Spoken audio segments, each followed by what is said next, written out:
Quem tá me vendo? Quem tá me ouvindo? Chega aí, vai me falando se você tá me vendo bem. Se você está...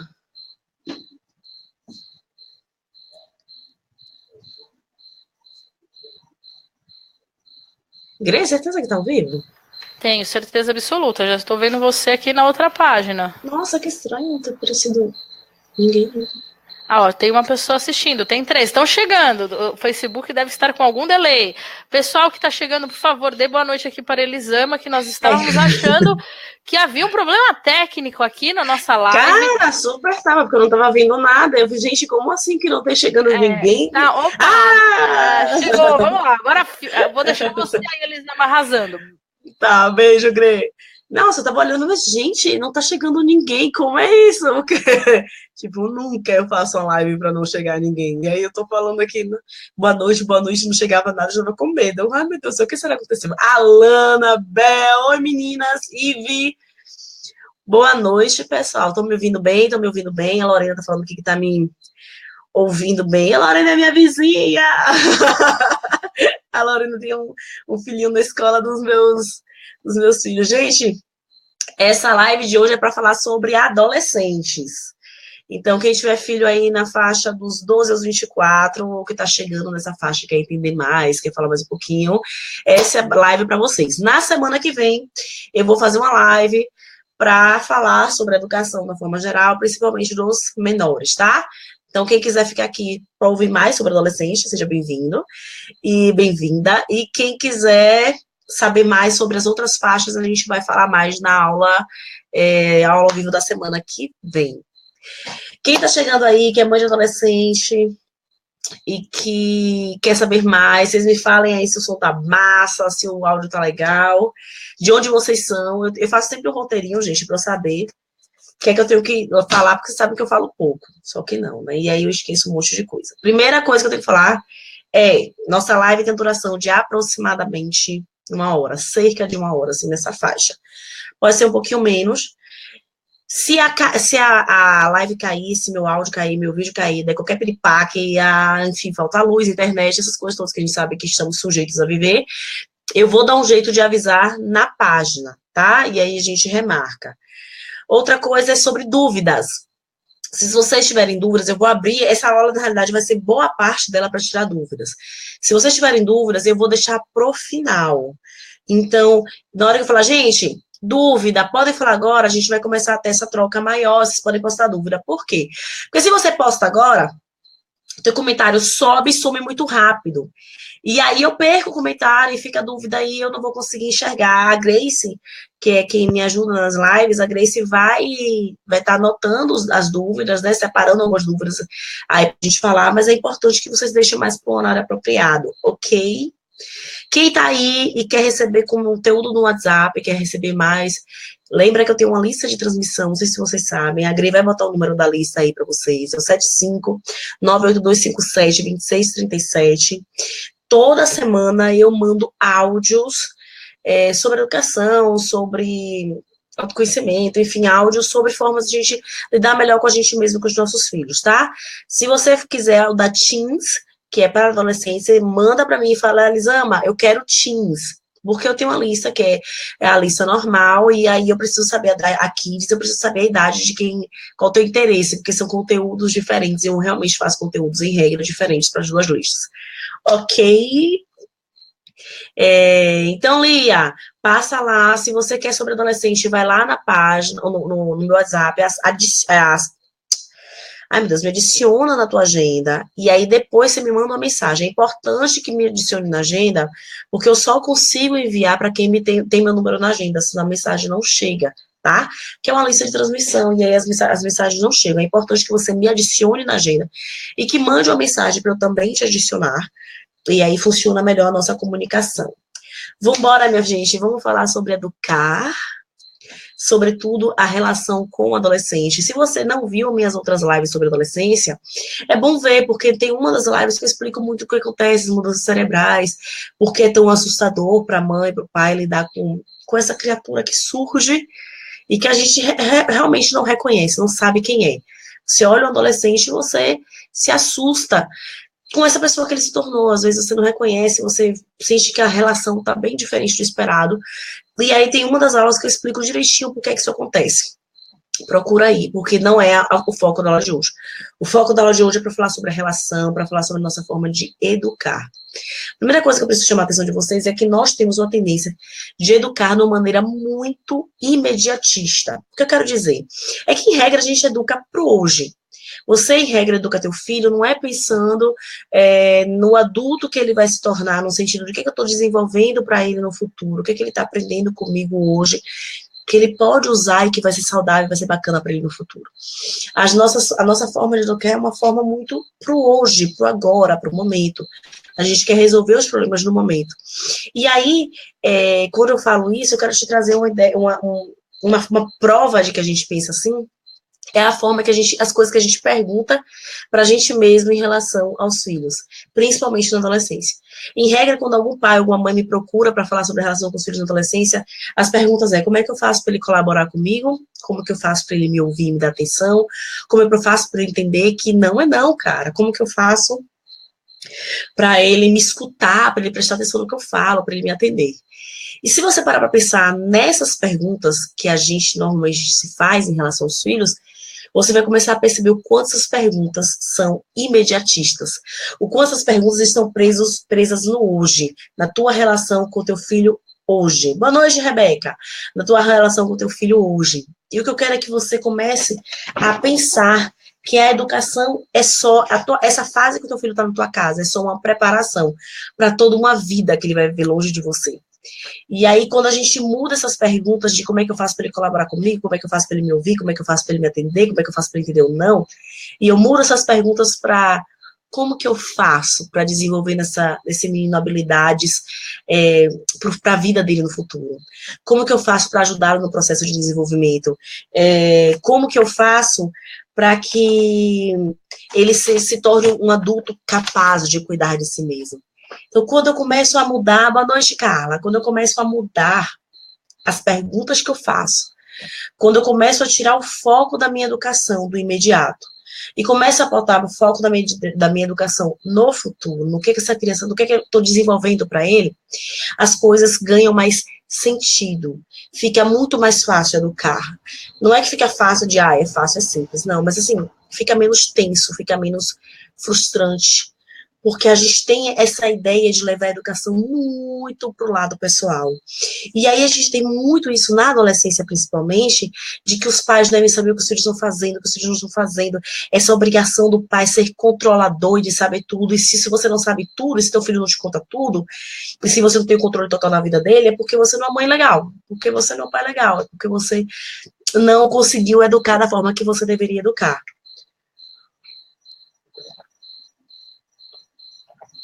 E aí eu quero te convidar para enxergar essa educação de uma maneira muito mais ampla. Eu não tenho que saber tudo o que o meu filho, onde ele está, o que ele tem que fazer, o que ele não tem que fazer. Ele é um adolescente e ele está numa fase de transição para a vida adulta. O que eu preciso é focar. Eu estou ajudando essa pessoa a ter habilidades para o futuro. Eu estou ajudando a se desenvolver. Eu estou percebendo que é um processo. Estou fazendo com que ele entenda que eu confio nele, que ele precisa confiar nele mesmo, e aprender a lidar com as situações que aparecem para ele no futuro, que vão aparecer para ele hoje e que vão aparecer para ele no futuro. E aí eu quero te mostrar que você comece a focar na sua vida, é você tirar o seu foco da punição e passar o seu foco para a solução dos problemas. Quando em vez de, ele só tá chegando bêbado em casa, então eu vou tirar, não vou mais dar dinheiro e ele nunca mais vai ficar trancado em casa o tempo inteiro porque ele tá ficando bêbado e eu não vou mais permitir que ele saia, eu não vou. E você pensa na punição. Você não convoca o teu filho a pensar nas consequências do que ele tá fazendo. A enxergar que o que ele faz é dentro da vida dele, que não é mais com você. Toda vez que a gente pensa em punição, a gente traz a relação para nós dois, para nós duas. A relação deixa de ser eu e o meu filho um problema e vamos pensar em como resolver, e passa a ser, nossa, como minha mãe é chata, como minha mãe é controladora, como minha mãe não me entende, como minha mãe não me respeita. Quando eu boto o foco na educação, de como que eu vou ajudá-lo a entender que essa situação tem essas consequências, como eu vou ajudá-lo a enxergar como resolver esse problema dele, nossa, gente, a educação muda. O que a gente vê em regra é o seguinte: ou a gente tem essa de passar sermão e de reclamar e de brigar e de punir, ou a gente faz tudo pelo filho para que ele não sofra, para que ele não perceba nisso, ou ou a gente faz as duas coisas, passa aquele senhor sermão de você fez isso de novo, eu nunca mais não vou ficar resolvendo seus problemas, eu não vou mais ficar fazendo as coisas para você, e vai lá e limpa toda a sujeira. Então, quando eu tiro o foco da punição, eu tiro o sermão, eu vou tirar isso, eu vou tirar aquilo de você, e passo a dar responsabilidade para o meu filho. É importante demais, gente, que eles aprendam a enxergar, principalmente na adolescência, que não existe castigo mais. O que eles fazem tem consequências para a vida deles. Não é castigo, não é mamãe vai me punir, o papai vai me punir.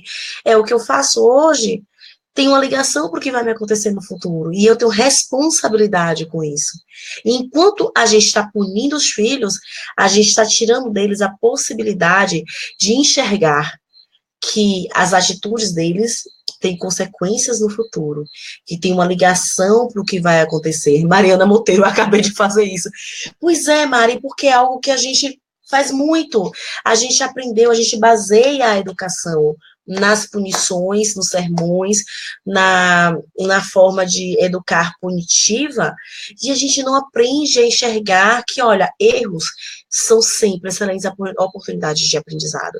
Então, quando o meu filho erra, é uma oportunidade dele enxergar o próprio erro e dele buscar formas de reparar o erro dele, de melhorar diante do erro dele. Perceba que a nossa educação ela foi tão punitiva que, normalmente, quando nós erramos, a nossa tendência é a gente seja ruim. Nossa, mas eu faço isso direto. Nossa, eu faço muita merda. Como que eu continuo fazendo isso? Por que que eu ajo assim? Mas eu sou desastrada, mas eu sou desleixada, mas eu sou. Porque isso é fruto dessa educação que a gente recebeu, que aponta muito o dedo, que desempodera. É diferente quando eu dou essa educação de, ok, você fez isso, essa foi a sua atitude, e agora tem essa consequência. Como que você acha que você pode resolver isso? Eu tenho fé que você vai conseguir resolver isso. Olha a diferença enorme disso. E às vezes a gente dá aquele senhor sermão e fala que você não me respeita, porque você não tem noção de tudo que eu faço por você, você não sabe o sacrifício que eu faço por você, e vai blá, blá, blá, blá, blá, aquele sermão que a gente sabe que o adolescente não ouve depois da segunda palavra. A gente sabe que eles não escutam. A segunda palavra que você disse, eles já não escutam mais. Eles já não estão mais presentes com você, na sua segunda palavra. E Grace, você consegue ler para mim o comentário da Mariana? Só um minutinho. Mariana Monteiro. Tá. Peraí, só um minutinho, tá aqui. Reclamou que mexeram nas coisas dele, eu falei para ele limpar. Ele reclamou, eu sei que o maior... eu dei o maior sermão e falei que não limpo mais o quarto dele. Tipo, uma punição que nem vou cumprir. Não vou conseguir não limpar o quarto dele. Cara, olha o exemplo da Mariana. Mari, eu vou usar o teu exemplo, tá, amor? Olha o exemplo da Mariana. Ela tá falando que o filho não limpou o quarto, ele reclamou que alguém mexeu nas coisas dele, enfim, que o quarto tá bagunçado. Se você parar pra pensar, enquanto ele achar que o problema do quarto... Normalmente eu caio nessa de sermão quando eu me sinto... é porque eu não tô conseguindo ler, tipo, tá passando muito rápido pra mim. Mas, enfim, a gente tem uma tendência a passar o sermão, não é só você, Mari, é da nossa educação. Nós temos uma tendência de passar sermão pros nossos filhos. Porque a gente parte desse lugar de que nós temos que dizer a eles o que fazer, que sem a gente eles não sabem como agir, como falar, como andar, enfim, eles não sabem resolver os próprios problemas. E que eles precisam de você ali direcionando. Porque nós não fomos ensinados a confiar que eles vão saber fazer aquilo, que eles têm que fazer aquilo, e que eles vão arcar com as consequências também do que eles fazem. A gente não foi educado para confiar.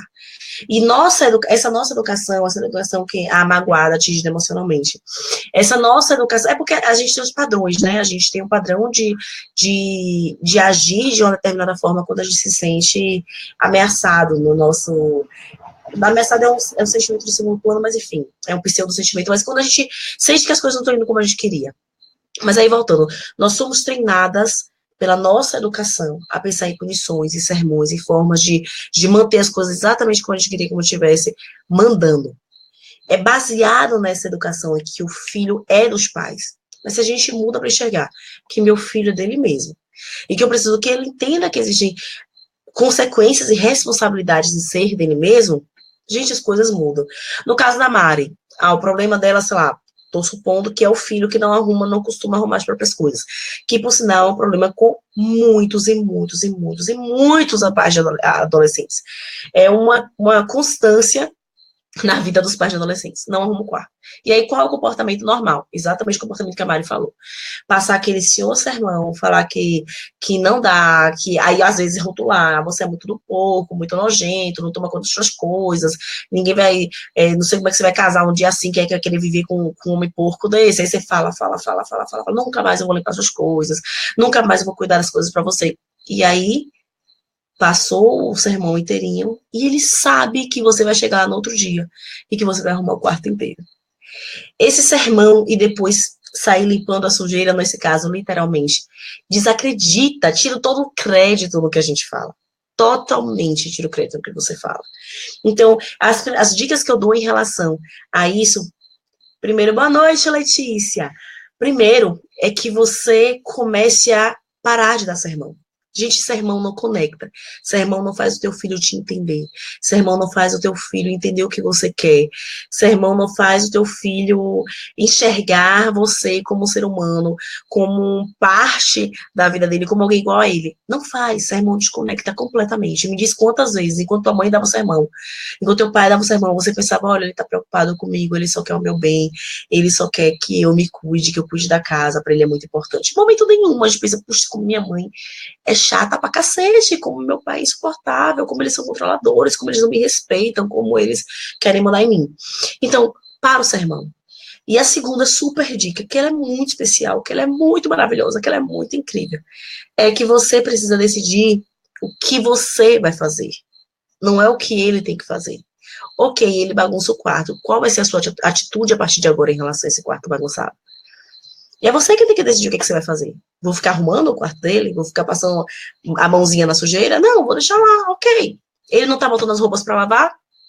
Você pode fazer uma conversa, uma reunião de família, coisas que a gente sempre, que eu dou dicas assim pra gente resolver, mas também você pode deixar que ele perceba que se ele deixar as roupas todas sujas, ele não vai encontrar roupa para lavar, sabe?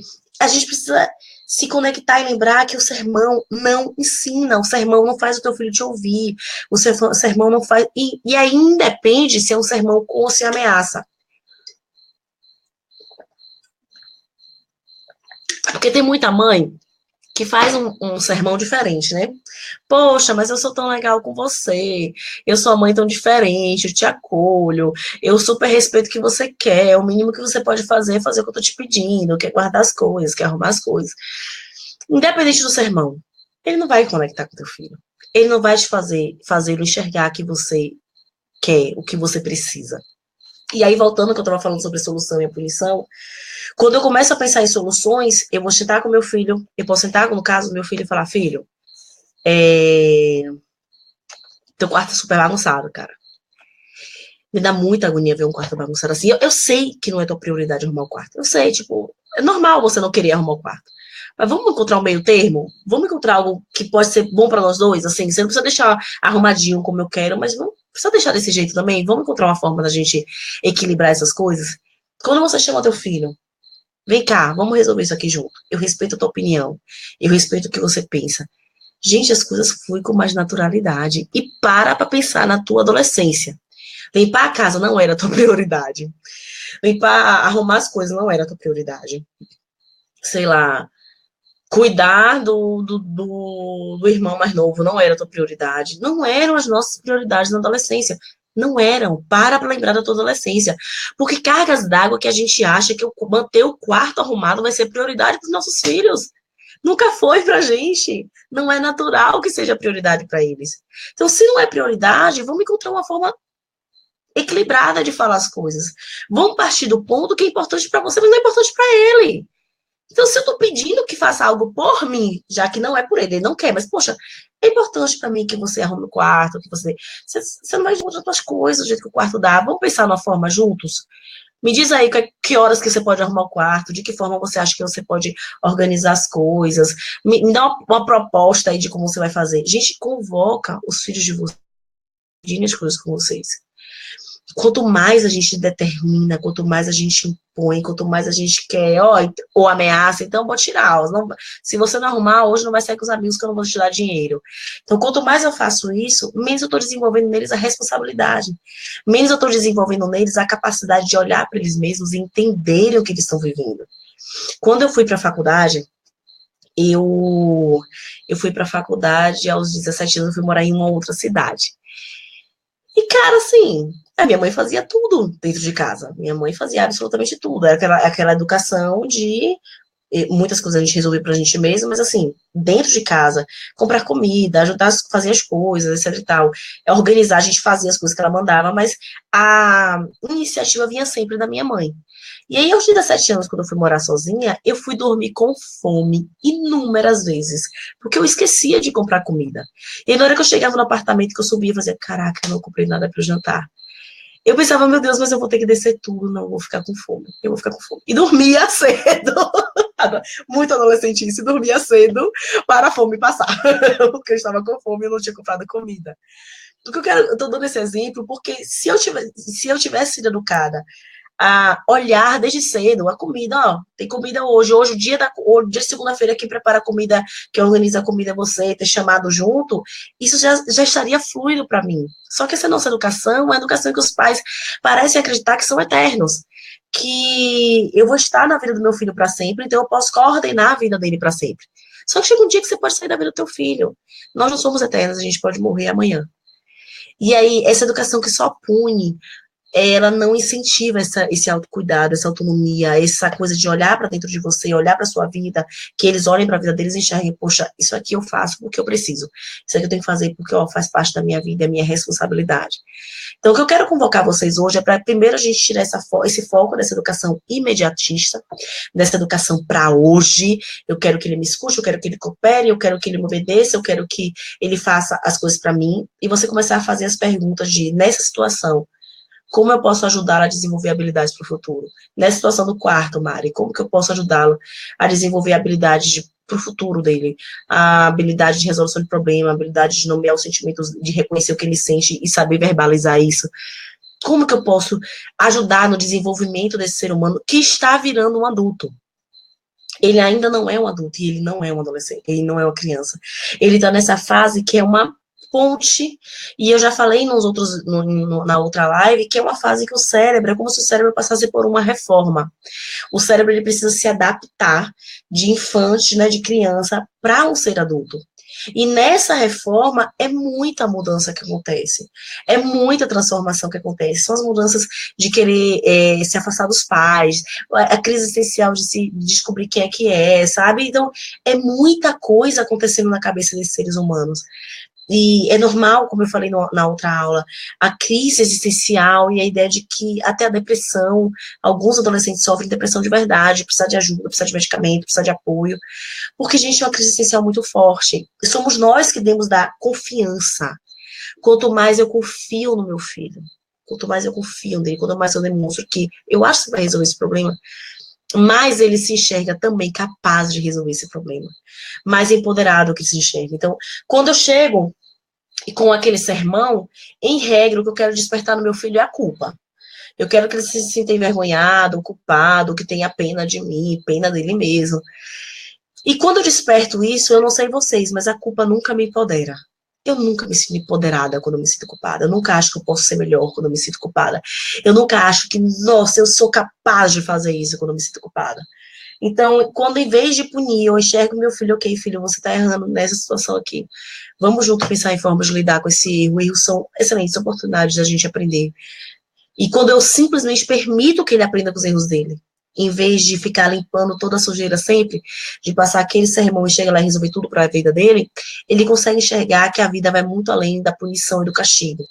Que na vida real, que é essa vida que eles vão enfrentar daqui a pouquíssimos anos, essa vida real, Não tem esse castigo que a mamãe vai lá e vai amparar, e a mamãe vai lá e vai resolver meus problemas. Na vida real, ele vai ter que resolver os problemas dele. E se a gente não começar a fazer esse treinamento de confiança e de tirar esse foco de punição e passar o foco para como que eu vou ajudá-la a desenvolver essas ferramentas para o futuro, a gente só fica preso nisso e não desenvolve nada para esses filhos, sabe? A gente não prepara de verdade para esse mundo, gente. E a gente olha esse mundo tão assustador, é tanta violência, tanta coisa ruim, que a gente tem a vontade de pegar os filhos e botar debaixo da asa e prender, e eu vou deixar aqui preso aqui perto de mim porque eu vou protegê-lo desse mundo horrível que tá aí. Mas a realidade é que eles vão para o mundo. E quanto mais eu acho que só eu consigo protegê-los, menos capazes eles são de se proteger. E o ideal é que a gente comece a incentivá-los a cuidar deles mesmos, a demonstrar que o mundo vai muito além da educação de meu filho não me ouve, meu filho não me escuta. É um mundo muito grande aí fora. E que eu preciso ajudá-lo a desenvolver essas ferramentas para lidar com esse mundo. Eu preciso aceitar a minha finitude e o meu novo papel na vida dos meus filhos adolescentes. Porque a gente sai desse papel de administrador e passa para esse papel de carona, de ir para o banco do carona, de parar de ser o motorista, o piloto, de ser só um consultor. E quando eu enxergo esse meu papel, eu vou querer ensiná-lo o máximo de coisas possível, assim, fazê-lo aprender o máximo de coisas, o máximo de ferramentas, para que ele saiba lidar com essa vida. Eu vou dar um recado e aí eu vou abrir para perguntas, porque normalmente eu faço a live cheia de conteúdo e não dou tempo de perguntar. Hoje eu fiz a live com menos conteúdo para a gente ter mais tempo para perguntar.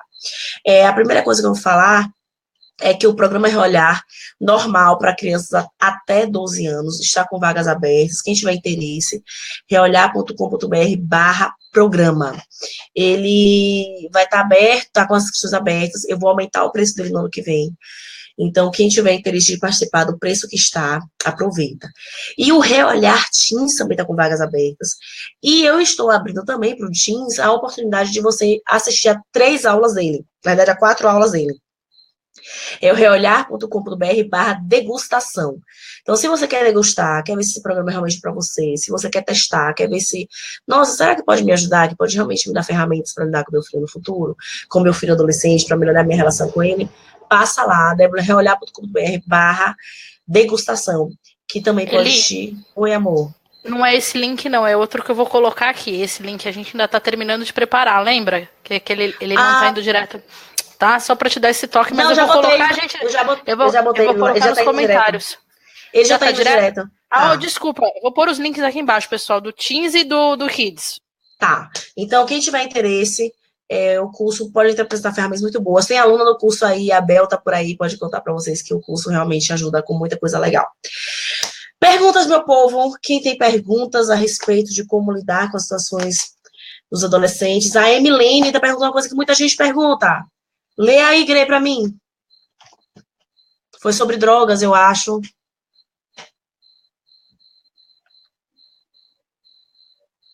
Grê? Tô aqui, não tô te ouvindo, amor. Agora eu tô te ouvindo. Não, tô aqui. Eu já vou ler aqui só um segundinho que eu perdi o comentário. Foi a Emilene, eu acho o nome. Emilene, já estou chegando lá. Só um segundinho, pessoal. E eu vou colocar os links para vocês aqui do Reolhar Teens e do Reolhar Kids. Só um segundo que já estou... A Bel falando que eu sou maravilhosa. Bel, obrigada, Bel. Oi. Milene, eu não tô achando esse comentário aqui. Tem a Letícia. Milene, se você nos ouve, por favor... não tô achando aqui. Tô achando comentário... Tem outros comentários, mas aqui eu não tenho. A Bel falando que o curso é maravilhoso. Foi um pouquinho antes da Bel, ela falou assim, como é que aborda o assunto das drogas deve ser sem parecer chata, sem parecer invasiva.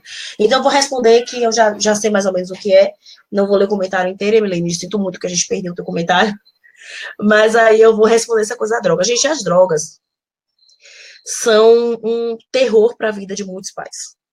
Muitos pais. Eu estou para gravar um vídeo sobre drogas em relação ao adolescente. Perguntou como falar sobre drogas sem sermão. Valeu, Bel. É um assunto que muita gente pergunta. Muita gente pergunta. Como é que eu vou lidar com as drogas? Grê, vê essa pergunta da Letícia aí e salva, tá? A Verônica pediu para responder a pergunta da Letícia. Já vou responder, tá salva. Salva aí, só para eu poder falar. Vou responder a das drogas, depois eu respondo essa. Ok. E aí, muita gente fala sobre droga. A primeira coisa é observar o teu filho. Sabe, observa se você acha que que ele tem realmente interesse com as drogas. Se ele tem um interesse, se ele está mudando o comportamento, se você acha que ele está experimentando. A segunda coisa é ter a curiosidade com o teu filho. É curiosidade, gente. Quando eu chego achando que eu sei absolutamente tudo e eu preciso vomitar todo o meu conhecimento para ele, eu não me permito ouvi-lo, eu não me permito entender o que ele pensa a respeito do assunto. Então, puxa esse assunto de uma maneira curiosa, de uma maneira gentil, de uma maneira amorosa, num momento certo. E aí eu preciso falar uma coisa sobre adolescentes, que eles têm uma tendência a, como que eu posso dizer, a responderem com muito mais intensidade ao que a gente diz. Por quê? Foi feito um teste, um escaneamento cerebral, em que viram que um adolescente, olhando a fotografia de um rosto neutro, o adolescente entendeu que aquele rosto, aquela fotografia estava sendo hostil com ele. Então, o adolescente vê hostilidade onde não existe. Esse tipo de conversa sobre droga, sobre sexo, sobre qualquer coisa que é mais tenso, assim, pra gente conversar, espera o momento certo, percebe o timing, tá? Vê o momento que o adolescente tá mais desarmado, que ele tá mais tranquilo, que ele tá mais de boa perto de você. Não chega em qualquer momento e larga esse assunto, assim, porque é como se ele ficasse dentro de um carro com o vidro aberto e ele baixa o vidro rapidinho e te dá a oportunidade de conversar. Se você não aproveitar a oportunidade, ele vai subir o vidro. Então, aproveita esse momento que ele tá mais relaxado. E aí você vai perguntar de uma forma curiosa, de uma forma gentil, sabe? Nossa, comentar se você sabe que um amiguinho tá usando, algum amigo tá usando drogas, não sei quem tá usando, fumando maconha pra caramba, né? Você percebeu que ele tá fumando? O que você acha disso? Sabe? Ouve o que ele pensa sobre as drogas. Não é, a droga não é todo adolescente que vai usar. E às vezes ele só quer experimentar. E quando a gente fala de uma forma tão, nunca faça, nunca faça, nunca faça, a gente cria neles uma vontade de ir muito além disso. Porque eles têm uma tendência a rejeitar o que a gente está falando, eles têm uma tendência a romper com os pais. E se a gente vai dando essa de controlador, de controlador, de controlador, a gente faz com que eles aumentem essa resistência. E às vezes uma fase que seria passageira, ela dura um monte de tempo. Então, vai na curiosidade, sabe? Vai na gentileza. Ouve muito mais do que você fala. Pô, o que é que você acha sobre isso?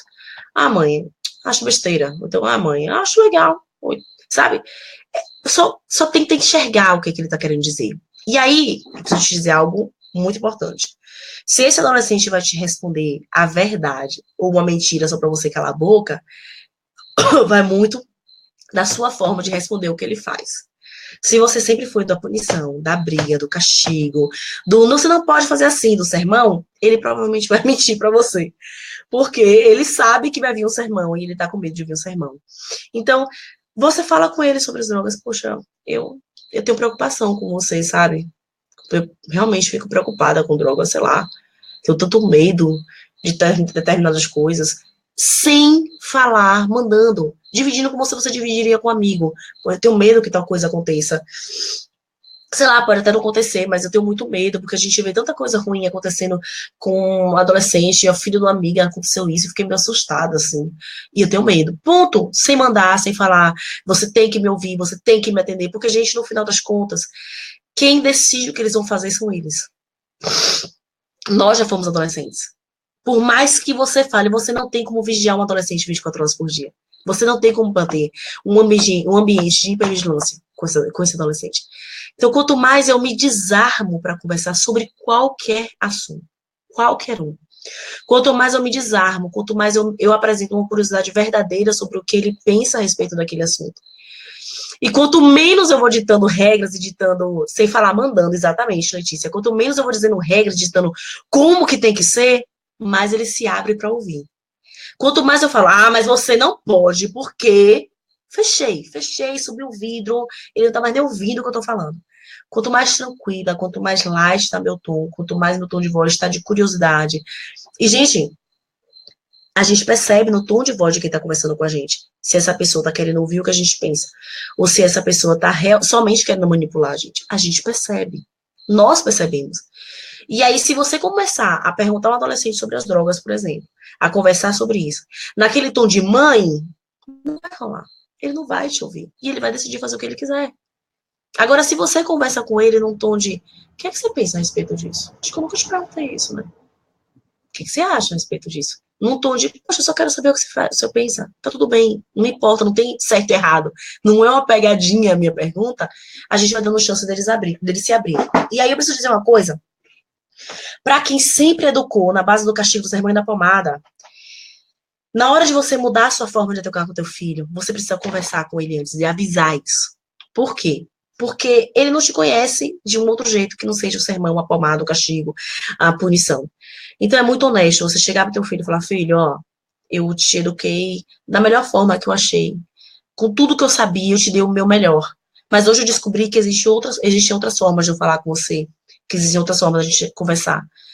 E a partir de hoje, eu quero que a gente tenha uma relação de mais igualdade aqui em casa, eu quero te ouvir mais, eu quero saber suas opiniões, eu quero respeitar suas opiniões. Então, eu sei que às vezes eu vou cair no meu velho padrão, mas eu queria que você me desse esse voto de confiança e que você me ajudasse também. Porque mudar é difícil, mas eu realmente quero me conectar melhor com você e com todo mundo aqui em casa e ter uma vida mais leve. E aí, me ajuda nessa. Quando eu chego pro meu filho com honestidade e me abro e falo, eles já estão cientes que eu estou tentando fazer diferente, que eu estou tentando um novo começo, sabe? Eu não sei se eu te respondi, Emilane. É porque eu conheço a Emilane, então vou acabar falando o nome errado. Eu não sei se para você a resposta serviu. Se não serviu, fala aí que a gente vai tentar responder mais. É porque não dá para falar assim, olha, converse e te dar um roteiro de conversa. Não existe um roteiro de conversa. O que existe é você ter curiosidade para saber o que o teu filho sente e ir ouvindo ele muito longe das suas verdades. Quanto mais presa eu tô na minha verdade, menos eu ouço o que o meu filho tem para dizer, menos eu consigo alcançar o que ele pensa. Se eu tô presa em minhas verdades, eu só fico aqui, gente. E a gente não sabe tudo, e não dá tudo, o mundo não tá do jeito que a gente quer, não funciona as coisas do jeito que a gente quer. Quando eu saio da minha verdade e simplesmente ouço, ok, filho, o que, é que você pensa a respeito disso? E não reajo, mas ele tá pensando isso, ele deve estar usando. Eu só ouço e tento enxergar ali como se fosse um amigo, como fosse alguém, fica mais leve a conversa. Acho que respondeu porque ela me botou um coraçãozinho. Greg, qual foi a outra pergunta que eu tinha te pedido para salvar? Foi a da Letícia. Ela fala o seguinte ali: aqui em casa, quarto bagunçado já foi motivo de não deixar sair, porque era o combinado. Os combinados não valem? Então, Letícia, combinados, na disciplina positiva, a gente chama de consequências lógicas, em regra. O que é consequência lógica? Existem consequências das suas atitudes. As naturais são aquelas consequências que elas não têm interferência do adulto. E as lógicas, que são essas consequências que são determinadas por a gente, sabe? Que tem a interferência do adulto. Primeira coisa que eu quero te falar sobre os combinados. As consequências, elas devem ser relacionadas com o problema. Então, elas têm que ter algum tipo de relação com a situação. Elas devem ser respeitosas, elas devem ser razoáveis e elas devem ser previamente acordadas. Então, vamos falar sobre os combinados. Qual é o meu combinado? Filho, se eu chamo ele com antecedência. Filho, eu quero ver seu quarto arrumado. Eu sei que não é prioridade para você, cara, eu realmente sei. Só que a gente precisa manter o quarto arrumado, porque dá sujeira, pode dar barata, a tua roupa tá mofando, eu cuidei desse quarto durante muito tempo. Então, como que a gente pode fazer? Qual que a gente vai fazer ao combinado? Você vai arrumar seu quarto que dia? Quando? Você quer arrumar 2 vezes na semana? Você quer arrumar quando chega na escola? Me diz um horário que fica bacana para você.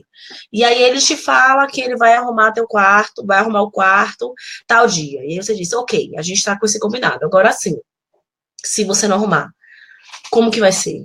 Qual é a consequência? O que é que acontece? O que é que a gente pode combinar aqui se você não arrumar? Eu, Elisama, não gosto muito das consequências lógicas. Eu não gosto muito dessa coisa de... Porque é muito fácil tomar o ar de punição com a roupinha bonitinha, a maquiagem, sabe? Mas, enfim, se ele topar, ó, e aí, o que você acha que pode rolar se você não arrumar o quarto? E aí ele faz o combinado. Esse combinado tem que ser feito por vocês dois. Ele tem que ser respeitoso, ele não pode envolver nenhum tipo de humilhação, de castigo, de menosprezo com o sentimento do outro. Isso é relacionado e útil. Se ele topou, se vocês sentarem e combinarem, e olha, o combinado é esse, e ele topou esse combinado, ok. O que é que eu penso? Na questão do quarto, existem muitas coisas que podem ser usadas antes das consequências lógicas, tá? Muita coisa antes desse combinado. É porque como a nossa educação é muito punitiva, a gente não pensa no que a gente pode fazer antes de punir. Então, você já pensou, se não fizer, vai ter isso. Se não, vai ter isso. Se não, vai ter isso. Só que quando a gente pensa nesse se não fizer, vai ter isso, a gente não está trazendo para o pensamento de desenvolver habilidades, a gente não está trazendo para o pensamento de soluções e não está preparando para a vida. Então, quando eu chamo meu filho, ao contrário de falar o que, é que vai acontecer, e falo, filho, ok, como que a gente vai fazer quando o seu quarto está ficando bagunçado? E aí, como a gente vai resolver? Pode ser um bilhetinho, botar um bilhetinho para ele, pode ser um bilhetinho bem-humorado, falando sobre a organização do quarto, pode ser uma reunião de família, em que vocês tratam isso e combinam dia, horário, momento que ele vai arrumar o quarto, como fica melhor para ele. Essa questão do quarto, ela é muito forte na maioria das famílias, por quê? Porque nós temos a tendência de dizer quando, como e onde o quarto vai ser arrumado. A gente não tem a tendência de perguntar para o filho, ok, como que você acha que vai ficar melhor para você? Como você acha que vai ficar melhor? De que forma vai ficar melhor para você arrumar? Olha, o quarto precisa ser arrumado. Ponto. Essa é uma decisão da casa. Quartos são arrumados. Como fica melhor para você arrumar? Você quer arrumar antes, depois você chega da escola, você quer arrumar antes. Quando você escuta e ele sente que ele está sendo respeitado e escutado, é muito mais fácil, gente, ele se comprometer a atender o que você está fazendo. É muito, muito, muito mais fácil. Porque quando eu chego, eu simplesmente falo com ele, ó, você não vai sair se você não arrumar seu quarto. Ele não tá arrumando o quarto porque ele tá desenvolvendo a autorresponsabilidade pelas coisas dele. Ele não tá arrumando o quarto porque ele sabe que, apesar de não ser importante para ele, é importante pro funcionamento da casa. Ele tá arrumando somente por causa do show. E o dia que não tiver show, ele não vai arrumar. E não é o que a gente quer. A gente não quer que esteja condicionado para um show. A gente quer que esteja para a vida. Sabe? Então, existem formas de você conseguir essa cooperação e de você fazer acordos que não são acordos que necessariamente têm uma punição no final. Então, essa coisa da consequência lógica, ela, para mim, ela é muito complicada por conta disso, que ela é muito fácil de se confundir com o castigo. Muito fácil. E aí eu volto, não estou dizendo que você não pode fazer combinados com o teu filho, é lógico que você pode fazer combinados com ele. Mas tente botar esse combinado baseado não desenvolver habilidades, um combinado baseado no respeito, baseado na utilidade, na razoabilidade do que vocês estão fazendo, tá? A Jane Nelson, ela dá um exemplo de um grupo de alunos, só para vocês terem noção da diferença quando a gente pensa em consequências lógicas e quando a gente pensa em soluções. Uma professora tinha um problema de comportamento na sala de aula e os alunos demoravam para voltar do intervalo, apitava e eles demoravam muito para chegar na sala de aula. E aí um dia ela chamou todos os alunos numa reunião de classe e pediu que eles dissessem consequências lógicas para quem chegasse atrasado. E aí a lista era: vai ficar sem intervalo no dia seguinte, vai ficar a semana inteira na sala de aula, vai escrever 200 vezes no quadro, vai ficar sem não sei o quê, vai ficar sem não sei o quê. Enfim, diversas formas de punições disfarçadas de consequência. E aí, um outro dia, ela pediu para fazer uma nova lista. E a nova lista era como a gente pode ajudar esse aluno que está chegando atrasado, como a gente pode ajudar que lembre que existe um horário a ser cumprido. E aí a lista foi muito mais bonita, muito mais empática, foi uma lista muito mais legal, porque a lista foi: a gente pode escolher um aluno que avisa todo mundo quando o intervalo acabar, a gente pode escolher, pode todo mundo gritar que acabou, para todo mundo saber que acabou e todo mundo junto. Então, quando o meu foco está em forma de, se ele não fizer, como é que eu posso puni-lo, a minha cabeça fica assim. E é muito difícil que a gente se conecte, que eu desenvolva habilidade no futuro para ele. Agora, se meu foco é, ok, estou com esse problema, como que a gente vai resolver esse problema? Como é que eu vou solucionar esse problema? A gente se abre, sabe? Não sei se vocês conseguiram alcançar aí, mas abrange muito mais coisas quando a gente muda o foco para soluções. Mais perguntas, meu povo? Vocês ficaram caladas aí, de repente? Ficou todo mundo quietinho mesmo. Todo mundo tá babando aqui, você tá falando, tá todo mundo, assim, elogio aqui. Tão profundo e interessante a Mariana falando. Deixa eu ver aqui, teve um outro comentário da Lia Isidoro. O meu filho fala assim: mãe, você está dentro do meu quarto. Eu saio e falo: não entro mais no seu quarto daqui a pouco. Mãe, você está de novo no meu quarto, dá para sair? Vou fechar com chave. Ela contando aí que parece que na adolescência o quarto é um reduto. Nossa, eu preciso Quem tiver pergunta, isso. A Alana falou alguma coisa aí, salvo da Alana. Acho que ela não conseguiu entender, eu vou repetir de novo. Mas deixa eu só falar sobre o quarto. Tá. A necessidade de privacidade é muito grande na adolescência, meu povo. Cresce a necessidade de privacidade. Eles não têm lugar no mundo. Vocês lembram que eu falei que eles não têm lugar no mundo? Eu falei em uma outra aula. O que é que acontece? O adolescente, ele para de achar que ele pertence à casa, à família. E isso é muito importante para o nosso desenvolvimento enquanto adolescentes e enquanto sociedade, enquanto seres humanos, né, indivíduos, e enquanto sociedade. É importante que ele pare de se sentir pertencendo na casa dos pais, para que ele se impulsione a procurar coisas fora de casa, para que ele se impulsione a ir para um mundo que vai além do mundo dentro de casa. Ok. O quarto é o único lugar que ele acha que ele realmente pertence na vida. É o lugar dele no mundo. Então, eles precisam muito da privacidade. E quanto mais eu respeito a privacidade do meu filho, quanto mais eu confio nele em relação à privacidade dele mesmo, mais ele se sente confiante. Gente, eles não vão montar uma bomba dentro do quarto. Não vão. Se eles quiserem montar uma bomba, eles vão escolher um outro lugar que você não possa entrar quando ele não estiver em casa. Eles não vão montar uma bomba dentro do quarto. Então, para de nóia com o adolescente no quarto dele, sabe? Respeita, bate na porta para entrar, conversa, mostra a ele que, ok, esse é o teu espaço, eu vou respeitar o teu espaço. Agora, vamos contribuir porque o teu espaço faz parte da casa. Então, vamos ver como é que esse espaço vai ficar. Mas, ok, é o teu espaço, eu vou respeitar o teu espaço.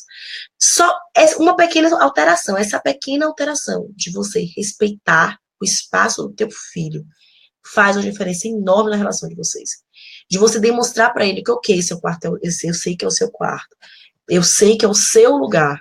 Eu só queria que a gente entendesse aqui, encontrasse um denominador comum, porque o teu quarto faz parte da casa. Mas é o teu quarto, não vou entrar sem sua permissão, não vou entrar sem... É a sua privacidade. Ok, tudo bem, você tem sua privacidade. Gente, essa defesa da própria privacidade é essencial pro resto da vida deles. Eles não vão viver direto no nosso quarto, não. Eles vão pra vida. E é essencial que eles saibam defender a própria privacidade. Que eles saibam olhar para um chefe, para um namorado, namorada abusivo, para quem quer que seja no futuro, e falem, opa, aqui é o meu limite, esse espaço aqui é meu e você não tem o direito de mexer nele.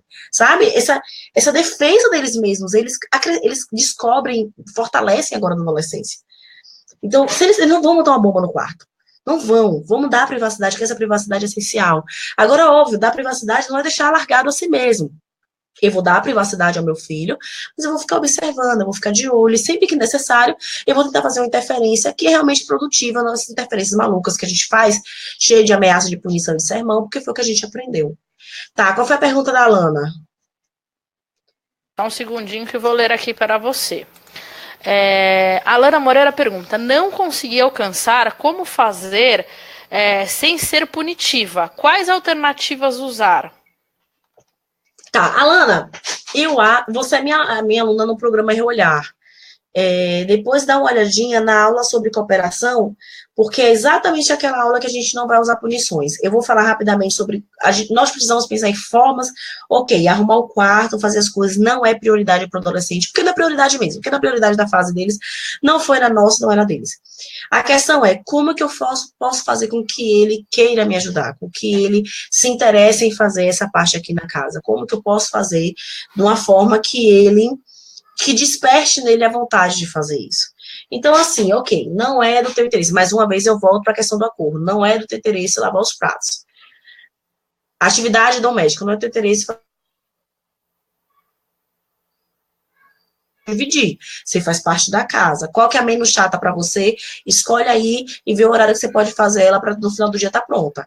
Se eu não chego mandando, se eu não chego ameaçando, gente, eles se abrem mais. E aí eu vou dar um exemplo de uma mãe, ela foi no workshop, ela tinha 2 filhos adolescentes. E aí ela me disse que a gente conversou, né, no workshop, e 2 dias depois, a empregada saiu de férias. E aí, antes da empregada sair de férias, ela chamou todo mundo, chamou a família inteira. E ela me disse que todas as férias da empregada eram um inferno dentro de casa, porque ninguém queria fazer zorra nenhuma. E aí ele chamou eles e falou, ela fez uma lista das atividades domésticas, e ela chamou a família inteira, fez uma reunião de família, e falou, olha, gente, não sei quem vai ser de férias, e a gente precisa arrumar a casa. Cada um escolher as suas atividades e quando vai cumpri-las, quem é que pode se responsabilizar pela casa e como é que vai cumpri-las pra gente deixar a casa funcionando bem. E ela falou, Elisama, parecia milagre. Eles fizeram tudo o que eles tinham que fazer. Porque, gente, eles escolheram. Porque não fui eu falando, você lava os pratos, você fica pela casa, assim que acabar o jantar você faz.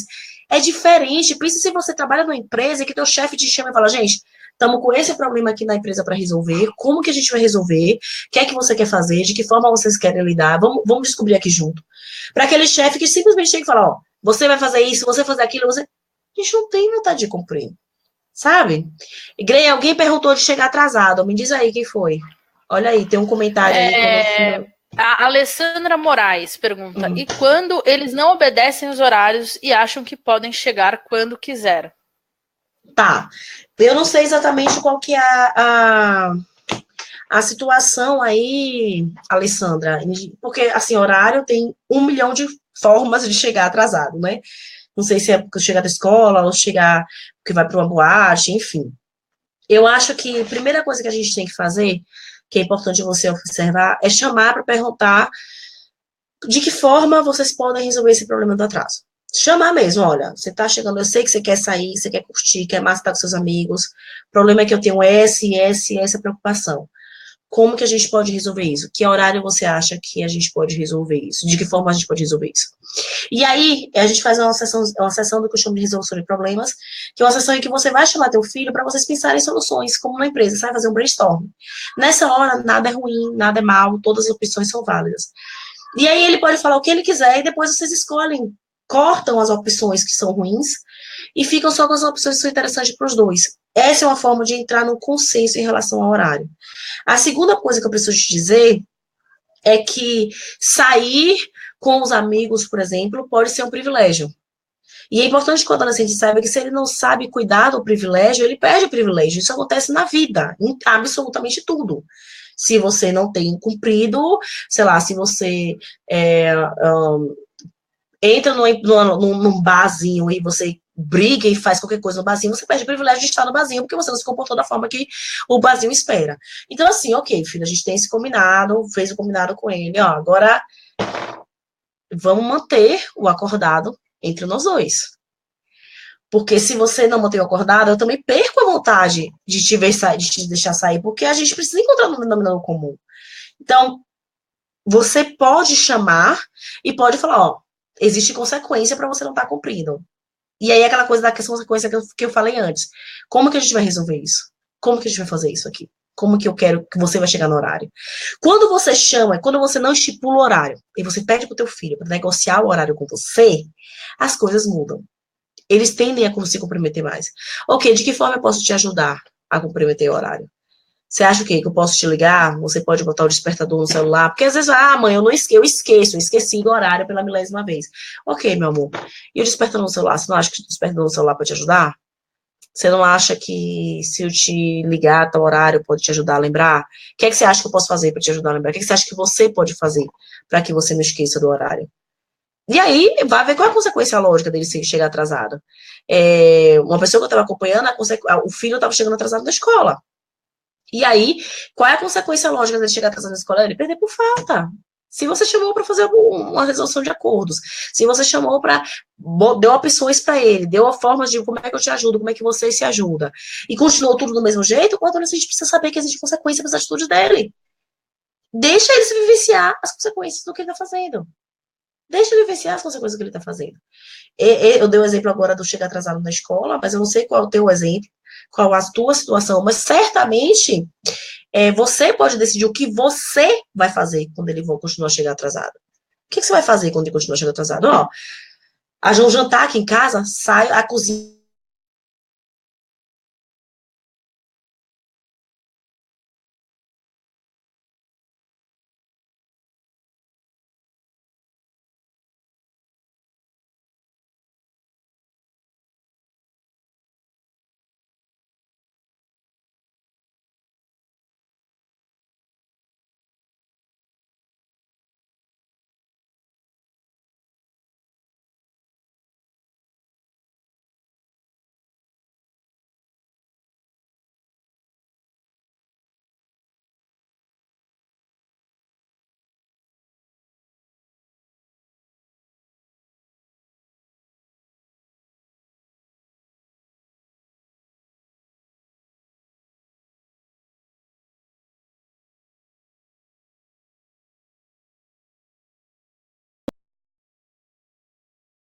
Problema técnico.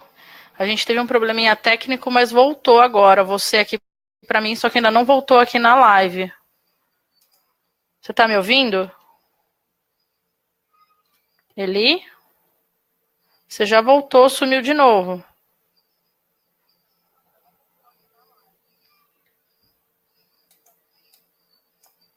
Eli?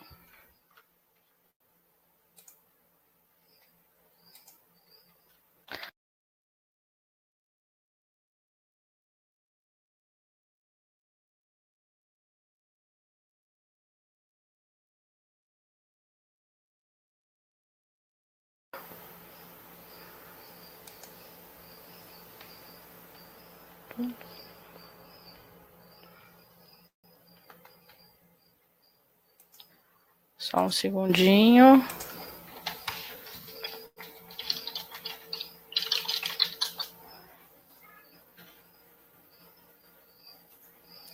Pessoal, ela já tá entrando. Ela já tá entrando aqui, peraí só um pouquinho.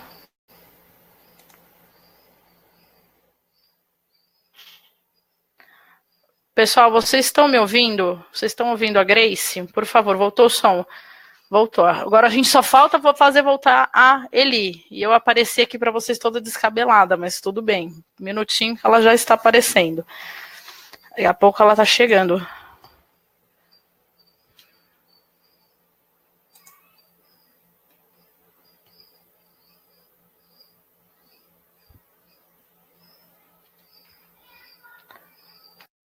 Só mais um segundo, pessoal.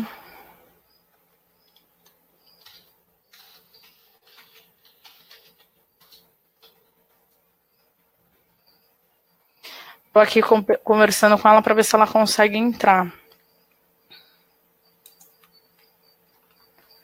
Para mim aqui ela não aparece. Opa, ele voltou.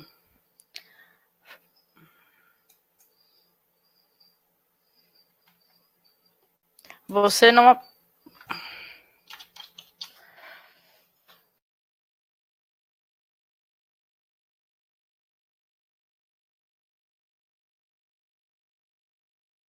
Pessoal, a gente tá tentando fazer ele voltar, mas eu não sei, acho que ela tá com um problema na conexão dela.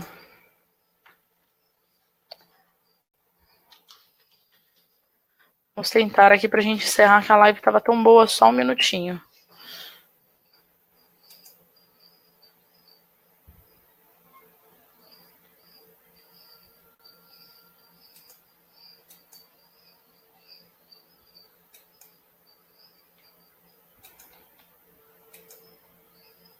Bom, pessoal, ele não tá conseguindo voltar. Ela me pediu para me despedir por ela.